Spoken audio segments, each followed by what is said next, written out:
Form के हवाले से, एग्जामिनेशन फॉर्म के हवाले से भी मैं आपको थोड़ा सा अपडेट करता चलूं।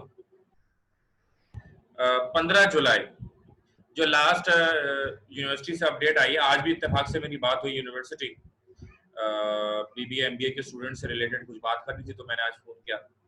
तो 15 जुलाई जो है बेसिकली 15 जुलाई को कंफर्म हो जाएगा और आपके एग्जामिनेशन से रिलेटेड चीजें जो वो भी आ जाएंगी। तो इन शॉर्ट ये है कि अपने आप को तैयार रखें, जितना आपको पढ़ा दिया उसकी तैयारी पूरी होनी चाहिए। Now I think we should share something. बहुत ही खूबसूरत से और बहुत ही मेहनत करके मैंने कुछ नोट्स बनाए थे जो कि कुछ दिनों से मैं आपको पढ़ा रहा हूँ।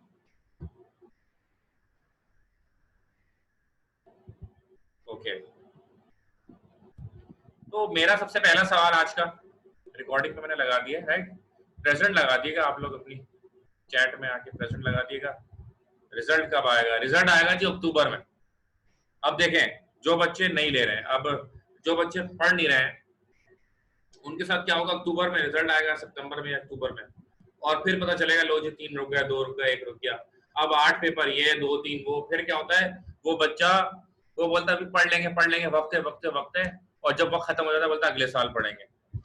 इतने अरसे से मैं पढ़ा रहा हूँ, तो यकीन करें हर साल ऐसे बच्चे होते हैं जो शुरू में बहुत ज्यादा टाइम नहीं देते और at the end of the day जाके वो बहुत ज्यादा फंस जाते हैं। ठीक है जी। अब डियर स्टूडेंट्स ये भी बता दें कि मैंने लास्ट टाइम पढ़ाया क्या था लिसनिंग के अंदर, क्योंकि लिसनिंग के बाद मैं थोड़ा सा अलग टाइप का कुछ पढ़ाऊंगा बिजनेस कम्युनिकेशन में, क्योंकि इसमें और भी चस्के हैं बिजनेस कम्युनिकेशन में बहुत सारे, मल्टीपल। तो मुझे लग रहा है खत्म तो नहीं हो गया था लिसनिंग? हाँ खत्म हो गया था। Yes yes yes yes yes. तो I think we should stop right over here और हम कुछ नया पढ़ते हैं। ओपन योर रजिस्टर, और अब आप सवाल लिखेंगे, इसी में मैं नीचे लिख देता हूँ। आज मैं खुद लिखता हूँ उसके अंदर फिलहाल, चैप्टर के एंड में इसी में कर लेता हूँ ताकि सेव रहेगा।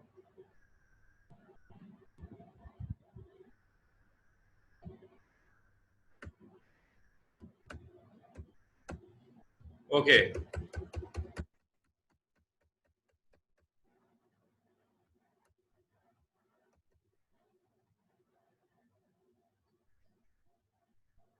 अब एक सवाल लिखेंगे आज का। सबसे पहले आप हेडिंग डालेंगे सेंटर में, मेन हेडिंग होती है तो सेंटर में डालते हैं, and the heading is letters. सारे लेटर्स एक साथ नहीं करेंगे हम, क्योंकि सिर्फ लेटर लेटर भी खेलते रहो ना तो इंसान बोर होने लगता है।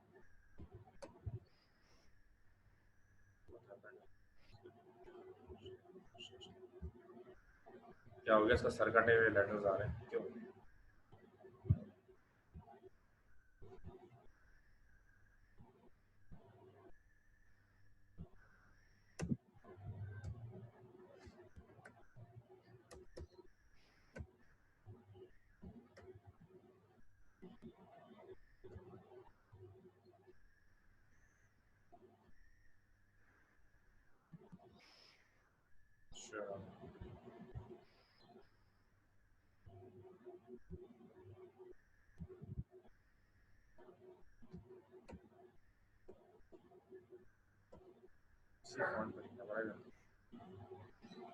बारह लेटर्स की हेडिंग डालिए, मैं डायरेक्ट सवाल लिखता हूँ। Question number 1। तो आज का जो हमारा सवाल है वो ये है, आई होप कि आपको क्लियर नजर आ रहा होगा। तो question of the day is right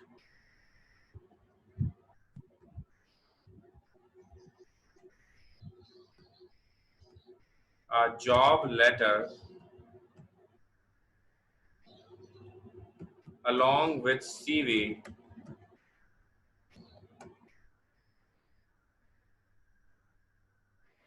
for the post of finance manager in Messrs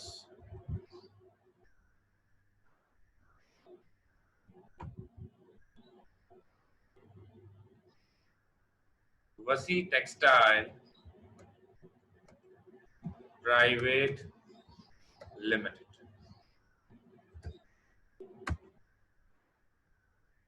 Write a job letter along with CV for the post of finance manager in Messrs Wasis Textile Private Limited. ठीक है जी, ये हो गया हमारा सवाल.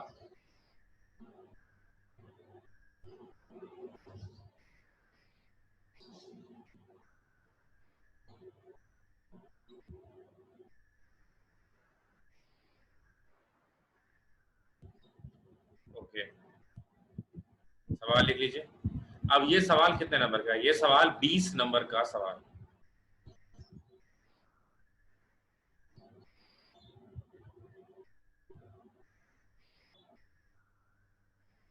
ठीक है जी, जो सवाल आपका है तो हम आखिरी क्लास के आखिर में वो सवाल ले लेंगे.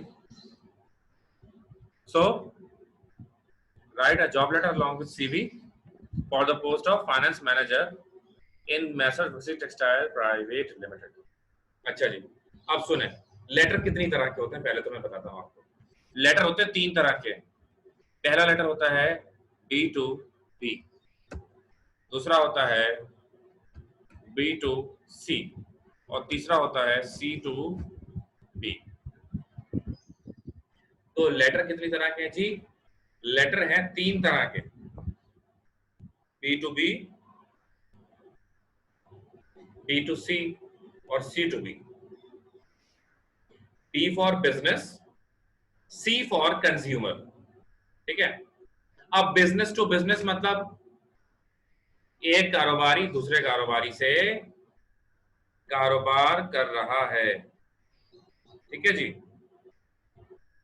इसी तरह बी टू सी मतलब एक बिजनेस एक कंज्यूमर को लेटर लिख रहा है या उससे बात कर रहा है. सही है जी. अच्छा, तो अगर बिजनेस टू बिजनेस लेटर लिखा जा रहा है तो उसमें लेटर हेड होगा. ठीक है ना. अगर बिजनेस टू कंज्यूमर हो रहा है लेटर तो भी उसमें लेटर हेड होगा. सिर्फ तीसरी जो टाइप है लेटर की जिसमें सी टू बी है यानी कि कंज्यूमर टू बिजनेस यानी कंज्यूमर लेटर लिख रहा है, इस सिचुएशन में लेटर हेड नहीं होता. ठीक है जी. सी टू बी वाहिद ऐसा लेटर होता है जिसमें लेटर हेड की जरूरत नहीं होती. एक कंज्यूमर जब कोई लेटर लिखता है, एक सारिफ जब कोई लेटर लिखता है, जब कोई आम आदमी लेटर लिखता है जो कि बिजनेस नहीं होता, ठीक है जी, तो वो क्या करता है, वो एक सिंपल पेपर पर लेटर लिखता है ना. अब वो तो नहीं लिखेगा उसके ऊपर जो है कोई लेटर हेड तो उसका होगा ही नहीं. अब जैसे मैं हूं, अब मेरे नाम पे कोई लेटर हेड थोड़ी है कि जी वसी हैदर फला फला, ऐसा कुछ भी नहीं है. ठीक है ना. अब कोई इदारा होता तो उसका लेटर होता है. एक अकेले शख्स का, एक शख्सियत का कोई अमूमन लेटर हेड नहीं होता जब तक कि आपको कोई बहुत बड़ी कोई तोप चीज ना हो. जब वो कोई तोप चीज होता है तो वो किसी ना किसी इदारे से भी मुंसलिक होते हैं और वो सारा जो तुरम खानी उनके अंदर होती है वो उनकी नहीं होती बल्कि उनके इदारे की होती है. तो in short see to be जब लेटर जो 3rd नंबर पे लिखा हुआ है, जब ये वाला लेटर लिखा जाएगा इसके अंदर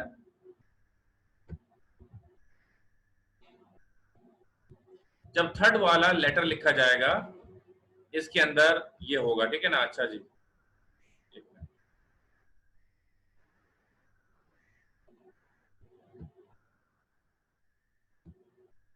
ओके,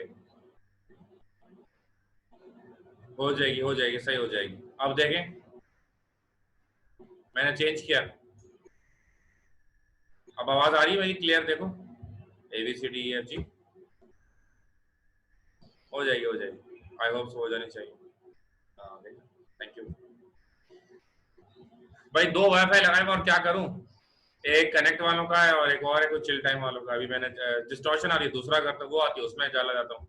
एक डिवाइस है वो, अभी आजकल ऑफिस में भी इतने काम आ रहे हैं तो वो ऑफिस में PTCL की डिवाइस भी है. घर वाले परेशान है, ये क्या हो गया है सर, क्या हो गया वसी को? भाई घर वाले अब्बू मम्मी परेशान है, जब देखो मोबाइल में लगा हुआ है. दूसरी शादी के चक्कर में तो नहीं है, ऐसे घर वाले मेरे सोचने लगे मुझे लगता है. खैर, अच्छा जी, अब हम लिख रहे हैं. अब आंसर हम शुरू करेंगे. आंसर में हम पहले लिखेंगे कवरिंग लेटर और कवरिंग लेटर के बाद हम लिखेंगे CV. ठीक है जी. अब ये लेटर किस लिए लिखा जा रहा है वालेकुम अस्सलाम।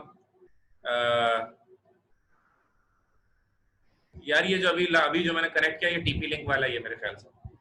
अच्छा, नाउ अब हम लिखेंगे पहले लेटर। अब लेटर किस लिए लिखा जा रहा है? लेटर इसलिए लिखा जा रहा है कि हमें जॉब चाहिए। अब जब हमें जॉब चाहिए तो जॉब मांगते वक्त आपका बिहेवियर कैसा होना चाहिए? जॉब मांगते वक्त आपको झुका हुआ होना पड़ेगा, यानी कि सामने वाला जो बंदा है वो मतलब ये रहे कि हाँ भाई रिस्पेक्टफुल, इतनी उसको इज्जत देनी है, इतनी ज्यादा उसको आपने जो है ना रिस्पेक्ट देनी है, उसको ऐसे आसमानों में उठाना पड़ेगा आपको, तब जाकर वो आपको नौकरी देगा। आपको पता है नौकरी देने के लिए इंसान को क्या क्या करना पड़ता है। तो लेटर लिखने से पहले आप बिल्कुल मेंटली तैयार होने चाहिए कि आपको ऐसा लेटर में क्या लिखना होगा। चलो जी, नाउ लेट्स स्टार्ट। लेटर के फॉर्मेट्स होते हैं 3। ये मैं लिख रहा हूँ अभी सिर्फ समझाने के लिए, फिर मैं जब ये समझने के लिए आप रफ में लिख सकते हैं। 3 formats of letters. Number 1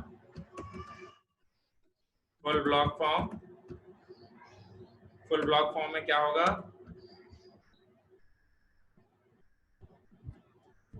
every line starting from left. ठीक है जी। फुल ब्लॉक फॉर्म के बाद है semi block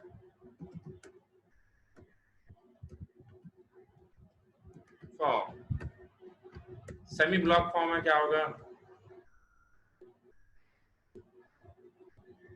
starting from left and ending at right. Number 3 unblock form या no block form।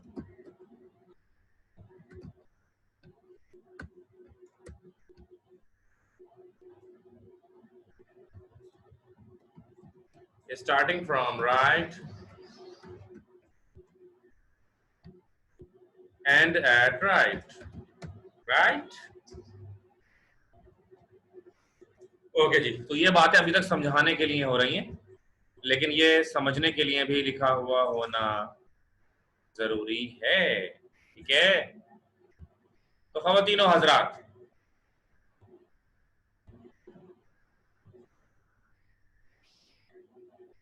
तो ख़वातीनो हजरात हम एक लेटर लिख रहे हैं और मैं आपको बताऊं कि जाहिर है कि एक तो मैं पढ़ा ही रहा हूं और ऊपर से ना मैं जब मतलब मेरे वालिद ने कभी मेरी कहीं सिफारिश नहीं लगाई। ठीक है, और हुआ ये कि मैंने एक जगह नौकरी के लिए एक अपने रिश्तेदार, नाम नहीं लेना चाहूँगा फिलहाल, ना रिश्ता बताना चाहूँगा, उन्होंने बाहर उनके ज़रिए मेरी वाटर बोर्ड में जॉब हुई, तो वो भी मेरे वालिद ने मुझे नहीं करने दी क्योंकि वो भी रेफरेंस से हो रही थी। तो अब मुझे ये कह दिया कि भाई आपने अब अपने ही बलबूते पे करना है जो भी करना है। अच्छा जी, चले, अल्लाह मालिक। अब जाहिर है कि आप जानते हैं हालात, एक तो पर्ची ना हो, ऊपर से आप जो है हों भी कराची वाले जिसका कोटा सिर्फ 2% है ओवरऑल द जॉब्स। अच्छा, फिर फेडरल में सिंध, पूरे सिंध की इतनी नहीं कोई सुनी जाती, फेडरल में पंजाब का कोटा ज्यादा है, फिर पंजाबी पहले नंबर पे, पठान दूसरे नंबर पर है, और बस छोड़े उसके बाद तीसरे चौथे के बाद कहाँ सिंध वालों का नंबर आता है या कराची वालों को तो आखिरी में नंबर आता है।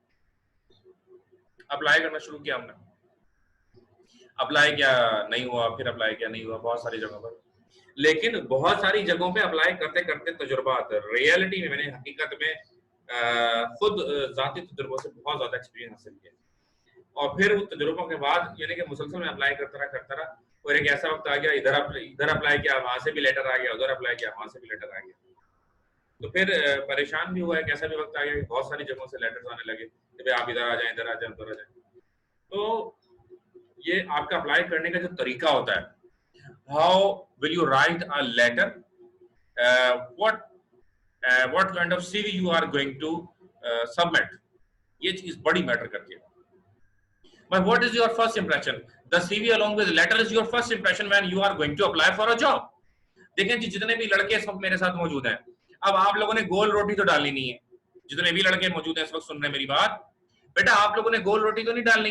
जाहिर है कि आपको जॉब करनी होगी, तो ये आपके लिए कितना इंपॉर्टेंट है मैं समझता हूं। ना सिर्फ बिजनेस कम्युनिकेशन के पेपर को पास करने के लिए इंपॉर्टेंट है, बल्कि आपके आगे आने वाले फ्यूचर में कितने लेटर्स आपको लिखने होंगे ऐसे। ठीक है जी।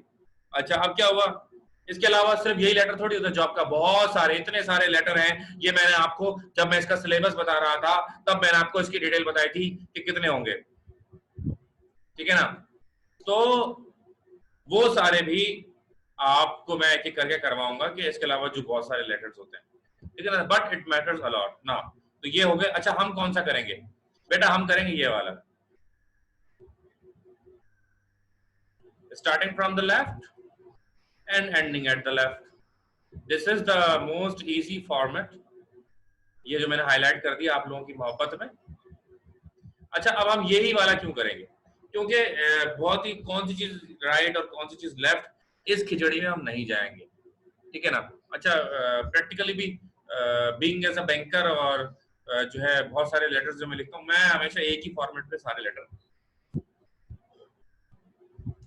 लिखता हूँ। उससे क्या होता है कि सामने वाले को अगर मुझसे कोई इख्तलाफ भी होता है, कोई मेरी बात उसको पसंद नहीं आती, कोई बुरी भी लग जाती है, तो सामने वाले को मौका नहीं देना है कोई भी। अच्छा, अब जाहिर है कि जो सीनियर्स होते हैं, ठीक है ना, अब मैं बताऊं, मेरे जो सीनियर्स हैं उनकी एज होगी 50, 57, 58, 55। बस मेरा जो सीनियर बन रहा है आजकल, 2-4 साल बाद वैसे ही वो रिटायर हो जाते हैं। अभी माशाल्लाह से रिटायर हुए, बहुत अच्छे सर थे हमारे, सीनियर थे।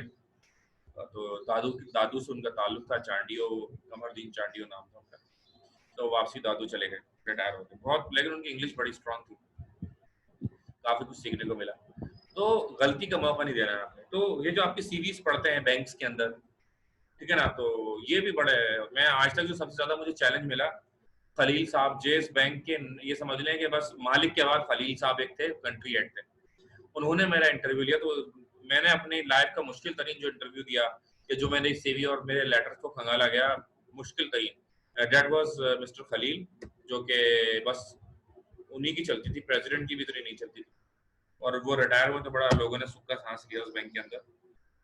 खैर, नाउ अब लेट्स स्टार्ट। अब लेटर के अंदर सबसे पहले क्या लिखा जाता है? एक नॉर्मल बंदा, मैं और आप जैसा बंदा है, कोई इदारा लेटर नहीं लिख रहा, मैं और आप लेटर लिख रहे हैं। और ये हम किस लिए लेटर लिख रहे हैं? हम जॉब के लिए लेटर लिख रहे हैं। तो सबसे पहले हम इसमें क्या डालेंगे? सबसे पहले हम डालेंगे इसके अंदर डेट। तो this is the first part of the letter, और all letters must be dated. हर लेटर क्या होना चाहिए? हर लेटर में डेट जरूर होनी चाहिए। सही जी। So the date of the day is 8th of June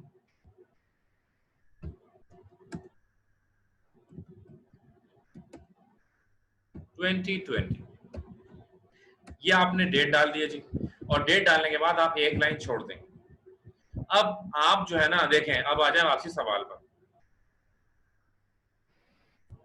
तो सवाल में चीज मिसिंग थी। अच्छा हुआ, ब्रैकेट ओपन, ये सवाल का हिस्सा है। Assume necessary details, assume necessary details, this is mandatory, ठीक है, ओके। तो assume necessary details ये सवाल में लिखा हुआ होता है, अमूमन नहीं लिखा होता तो भी आपको अपने पास से ही assume करना होता है। assume necessary details का क्या मतलब है? इसका मतलब ये है कि जो बातें आपको चाहिए लेटर लिखने के लिए, और तवज्जो से सुनिएगा, जो बातें आपको लेटर लिखने के लिए चाहिए और वो बातें इसमें मौजूद नहीं है, तो आप क्या करें? आप उसे अपने पास से अज्यूम करके लिख दें। आप उसे अपने पास से अज्यूम करके लिखते हैं। अब देखें जी, सवाल मैं दोबारा पढ़ रहा हूँ। Write a job letter along with CV for the post of finance manager, ठीक है जी, in messrs Wasi textile private limited. एक हम फाइनेंस मैनेजर के लिए लिख रहे हैं, एक वसी टेक्सटाइल प्राइवेट लिमिटेड, यानी कि एक बड़ा इदारा है। जब एक बड़ा इदारा होगा तो उसमें एचआर डिपार्टमेंट सेपरेट होगा। जब एचआर डिपार्टमेंट सेपरेट होगा तो उसका कोई मैनेजर भी होगा। एक मैनेजर होगा तो उसका कोई नाम भी होगा, ठीक है ना। अब आ जाए ये सारी बातें ध्यान में रखते हुए, अब नाम नहीं लिखते इसमें क्योंकि अमूमन नाम तो पता ही नहीं होता, तो आप क्या लिखेंगे, HR manager Messrs Wasi textile private limited,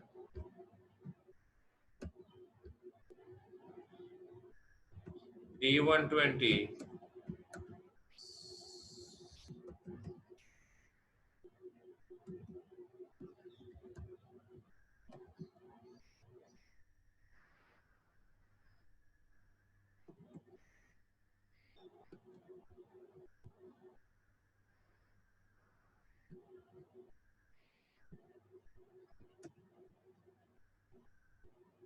side town Karachi,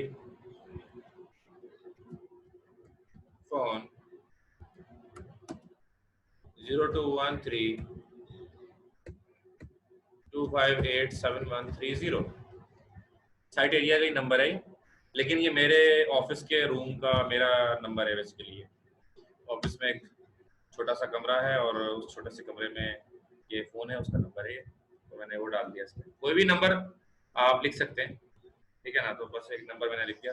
आप कभी भी इस पर कॉल कर सकते हैं मुझे ऑफिस आवर्स में, मैं कभी भी नहीं उठाऊंगा, कभी भी फोन में उठाता नहीं, सिर्फ कर लेता हूँ उस नंबर से फोन, क्या करूंगा उठा के, अलग से तनख्वाह तो मिलती नहीं है फोन उठाने की है। आपको तो पता है ना सरकारी आदमी क्या करते हैं आजकल, अस्तगफिरुल्लाह, कोई जान पहचान वाला ना सुन ले, कोई ऑफिस वाला। खैर, HR manager Messrs Wasi textile private limited, D120 site town Karachi, phone इतना। This is called inside address, ये पूरा का पूरा, इसको हाईलाइट कर दूं, ये जो आप देख रहे हैं highlighted, this is called inside address, this is the second part of the letter. ये एक खत का दूसरा हिस्सा है, ठीक है जी, ये इस खत का दूसरा हिस्सा। जो लेट आए हैं वो प्रेजेंट लिख दें चैट के अंदर जाकर, ताकि आपका भी जो है वो नाम आ जाए कि आप मौजूद हैं। इसमें बड़ा अच्छा ऑप्शन है कि चीज़ें जो है वो सेव हो जाती हैं, ठीक है जी, ओके।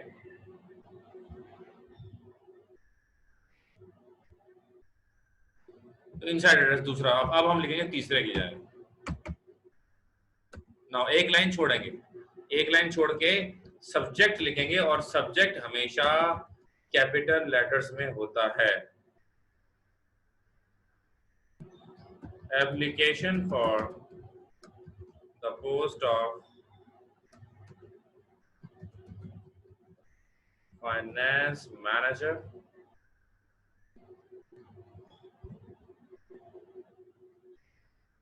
अच्छा जी, अब इसको क्या करेंगे, ये है कि हमेशा कैपिटल लेटर्स में आता है, और जब आप कंप्यूटर से लिख रहे हो, यकीनन आजकल हैंड रिटन तो कोई लिखता नहीं, मेजॉरिटी जो है उसको कंप्यूटर से ही लिखते हैं। तो this is also another option for you to write in bold and underline letters, right. Again एक लाइन छोड़ेंगे और फिर हम लिखेंगे रिस्पेक्टेड।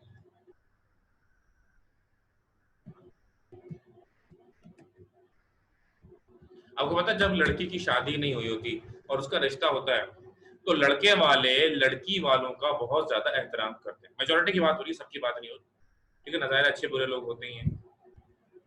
लेकिन जब बेटी जो है वो ब्याह के अपने ससुराल चली जाती है, अपने असली घर चले जाती है, उसके बाद उनमें आपस में मसले मसाइल पैदा होना शुरू हो जाते हैं। अच्छा जी, तो रिश्ता मांगते वक्त इतने लड़के वाले बनते हैं अच्छे, ठीक है ना, ये आप यकीनन अगर आपके बड़े बहन भाइयों का रिश्ता हुआ है या कोई इधर उधर सुना है तो यकीनन पता होगा, ऐसी बात नहीं। अच्छा, अब यही बात, अभी जॉब मांग रहे हैं इसमें, अभी जॉब मिली नहीं है बल्कि मांग रहे हैं। जब जॉब जॉब मांग रहे हैं, जब तक जॉब मांग रहे हैं और जॉब नहीं लग जाती, रिस्पेक्टेड सर लिखेंगे। जैसा कि आप ये देख रहे हैं ना, रिस्पेक्टेड, इज्जत दी जा रही है, ये रिस्पेक्टेड सर। जब तक जॉब नहीं लग जाती रिस्पेक्टेड सर, और जॉब लगने के बाद डियर सर, यानी कि वी विल चेंज। ये एग्जैक्टली बता रहा हूँ, इट हैपेंस। मतलब जब मैंने जॉब ली थी तो मैंने रिस्पेक्टेड सर लिखा था, अब मैं उनको, उन्हीं को जिनको मैंने जॉब के लिए एप्लीकेशन दी थी, आज मैं उन्हीं को लिखता हूँ दोबारा लेटर, तो मैं डियर सर लिखता हूँ। कभी कभी तो सिर्फ सर लिखता हूँ, डियर भी खा जाता हूँ। तो this is not only for me, this is a general practice in our life, in our business, in our organizations, right? So respected sir, so you what acha dekhiye, this is the fourth letter, fourth part of the letter. The first part of the letter is date, the second part of the letter is inside address, the third part of the letter is subject, and the fourth part of the letter is salutation. ठीक है जी, अगर आप कहें तो मैं साथ साथ नाम लिख देता हूँ। तो इसके लिए इंसर्ट का कॉलम दबाना होगा, शेप्स पे जाकर एरो सेलेक्ट करेंगे, ये फर्स्ट, सेकंड, इंसर्ट शेप्स, ये आ गया,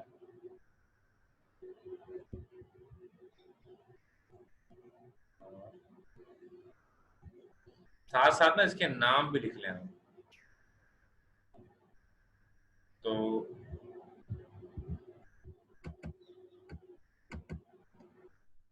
this is date, I think I should change the colour ताकि आपको ये याद रहे कि ये आपने नहीं लिखना है, मतलब लेटर लिखते वक्त नहीं लिखना, अभी तो लिखना है ना, पता तो होना चाहिए। दिस इज डेट, जिसका मतलब तारीख होता है। This is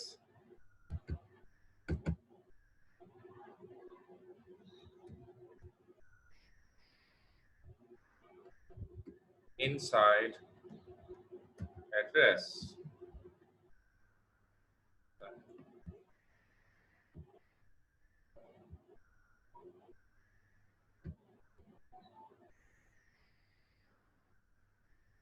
this is inside address, ठीक है जी।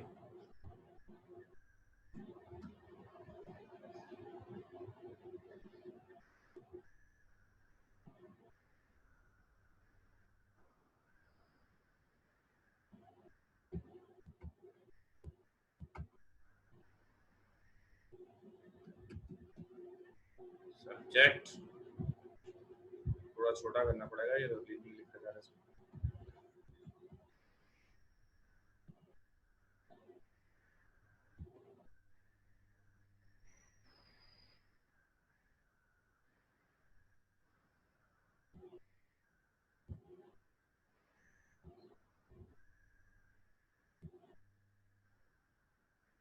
ठीक है जी, दिस इज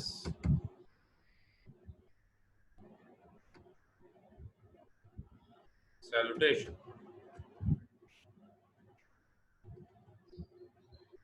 सही है मेरे अजीजों, 4 लेटर मैंने आपको बता दिए। डेट, पहला डेट होगा, दूसरा इंसर्ट एड्रेस होगा, तीसरा सब्जेक्ट होगा और चौथा सैल्यूटेशन होगा। Now the fourth part of the letter, fourth part of the letter is basically the body of the letter. अच्छा जी, अब लेटर होते हैं दो तरह के, जॉब लेटर फर्दर होते हैं दो तरह। एक होता है सोलिसिटेड जॉब लेटर और एक होता है unsolicited job letter. So there are two kinds of letters for the job. Number one, solicited job letter, and number two, unsolicited job letter. The solicited job letter is that letter in which you have a reference, and somebody working in the same organization or any friend of the person who is working in that organization inform you that there is a job lying vacant in fala company, Messrs Wasi Textile Company, and you just get information from your friend and you just came over there for apply for the job. So this is solicited, यानी कि you have information from your friends and family, और ठीक है ना. So this is solicited. Unsolicited what? कि the organization has advertised that job in newspaper.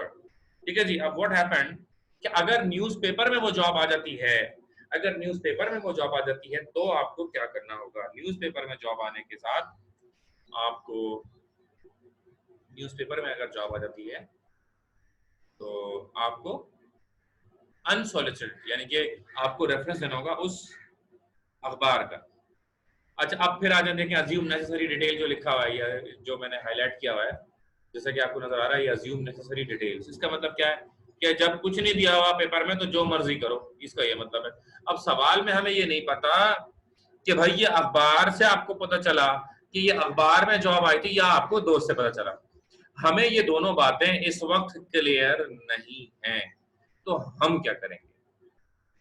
तो मेरे अजीजों, हम ये करेंगे कि हम उसको अनसॉलिसिटेड रखेंगे जब तक हमें ये ना पता हो कि ये सोलिसिटेड है, यानी कि किसी दोस्त ने, रिश्तेदार ने, ठीक है जी, किसी दोस्त ने, रिश्तेदार ने अगर नहीं किया है तो फिर then what we are going to do, ठीक है ना, we are going to do the same. ठीक है जी. हम उसको रखेंगे अनसॉलिसिटेड. हम लिखेंगे, अभी देखें आप, मैं body of the letter start करता हूँ. अब लिख रहा हूँ मैं मेन जो आइडिया है, विद रेफरेंस. अभी तक तो सिर्फ लेपा पोती का काम चल रहा था. With reference to the subject,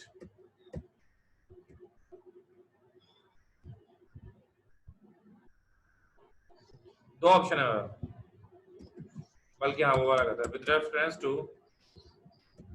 your advertisement appeared in Daily Dawn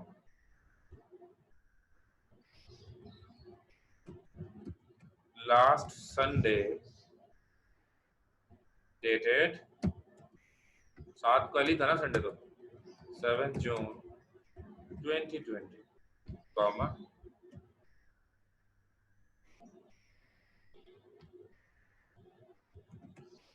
for the post of finance manager. M manager का एम बड़ा और फाइनेंस का एफ बड़ा. With reference to your advertisement appeared in Daily Dawn last Sunday, dated 7 June 2020, for the post of finance manager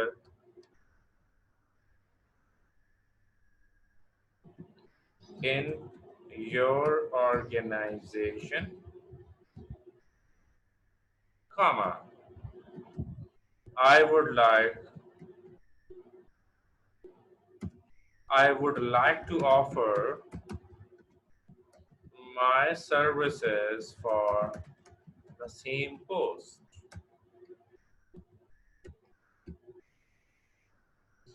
With reference to your advertisement appeared in Daily Dawn last Sunday, dated 7 June 2020, for the post of finance manager in your organization, I would like to offer my services for the same post.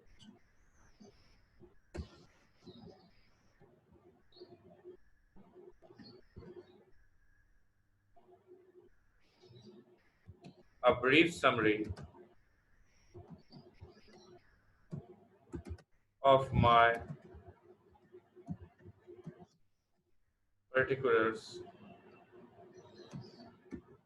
is attached herewith, entitled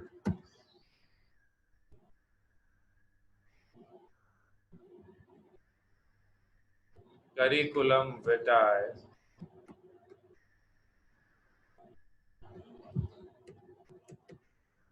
curriculum vitae, यार ई पे वो comma आता है ना, वो वाला ई लगता है. अब फिलहाल तो मुझे नहीं पता कि इसमें कैसे आएगा वो वाला ई, तो मैं यार यही वाला लगा दूंगा. ई के ऊपर एक कॉमा आता है हल्का सा, वो मुझे पता नहीं है कैसे टाइप होता है.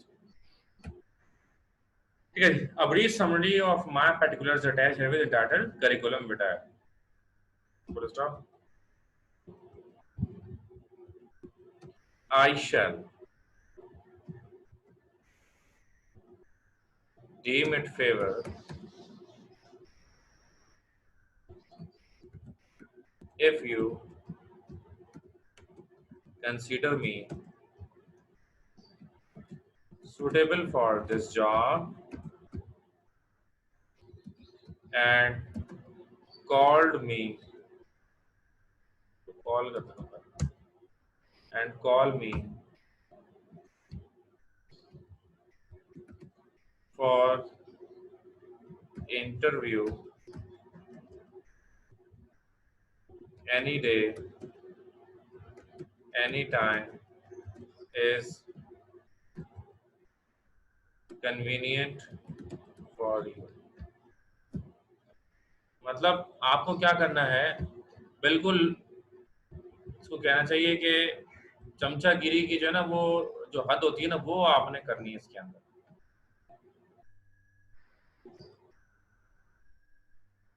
बिल्कुल चमचागिरी के उरूज पर आपको जाना पड़ता है जॉब हासिल करने के लिए। यार ये जाहिल कौन है, क्या कर रहा है ये, नहीं करो, डिस्टर्ब हो रहा हूँ। अब देखो ना, आप सुनने को मिलेगी ना, जब ऐसा करोगे तो ऐसा ही होगा। सॉरी, नहीं करा करो ऐसे यार, बुरी बात है। अच्छे बच्चे हैं आप लोग। अब तुम लोग की शादी होने वाली है, मतलब बीकॉम पार्ट 2 में पहुंच गए हो, बस रियल लाइफ शुरू होने वाली है, ऐसी हरकतें नहीं करनी चाहिए। अच्छा अजान शुरू हो रही, बस हमारे इस क्लास का फिलहाल इतना ही। इसको हम इस सवाल को कल हम इंशाल्लाह खत्म करेंगे। अजान हो रही है, अजान इस वक्त जो है 7:23 हो रहे हैं, तो पूरे 5 मिनट बाद हम क्लास शुरू करते हैं, ठीक है? अपना बहुत ख्याल रखिएगा। यही आईडी और यही पासवर्ड, आईडी पासवर्ड से मैं 5 मिनट बाद क्लास में आ जाइएगा। 5 मिनट बाद अजान खत्म होते ही मैं क्लास स्टार्ट करूंगा दोबारा 7:30। हाँ बस 7:30।